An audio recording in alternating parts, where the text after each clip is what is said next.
Libo-libong deboto ang dumagsa sa misa at prosesyon para sa pista ng Our Lady of the Rosary of La Naval de Manila. Yan ang ulat ni Gab Villegas live. Gab. Dominic, nakarating na ngayong gabi ang imahe ng La Naval de Manila dito sa Santo Domingo Church sa Quezon City. Of Cubao. Nangunahan ni Please Cubao stand. Bishop Emeritus Honesto Ongtionco ang Fiesta Mass dito sa Santo Domingo Church kaninang alas 2:30 ng hapon. Mary, Advocate of Heavenly Favors ang naging tema ng pagdiriwang ngayong taon.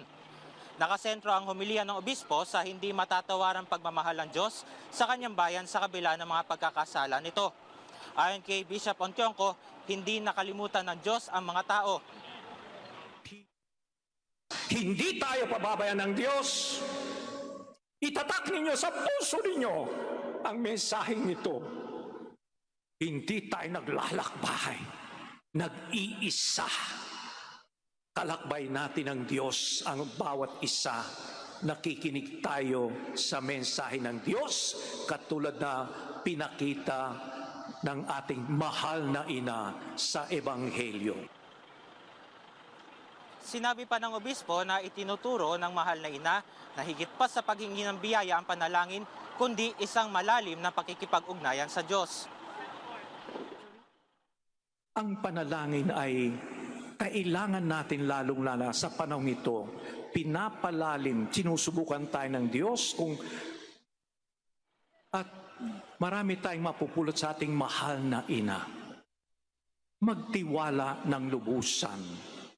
Maniwala ng lubusan sa Diyos at susuklian ng maraming pagpapala, biyaya ang ating paniniwala, pagtitiwala sa Diyos. Para naman sa estudyanteng si Kyle, malaki rin ang impluwensya ng debosyon ng La Naval sa kanya bilang Katoliko. Ang laking tulong ng itong prosesyon na to ng La Naval dahil sa ganitong pamamaraan ay nailalabas ko yung mga sarili kong damdamin. Isa hindi lamang isang paraan kundi sa iba't ibang pamamaraan.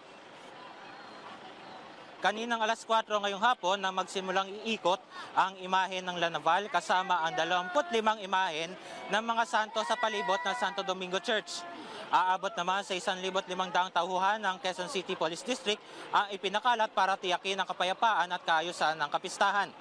Ayon rin sa QCPD, tinatiyaring aabot sa 7,000 katao ang dumalo sa pagdiriwang ng kapistahan ng mahal na ina ngayong araw.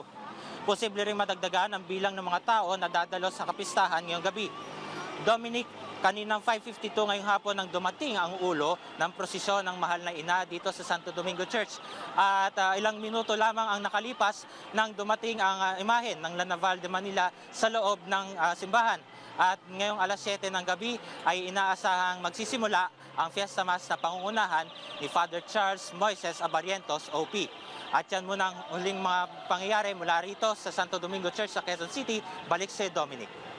Alright, maraming salamat, Gab Villegas.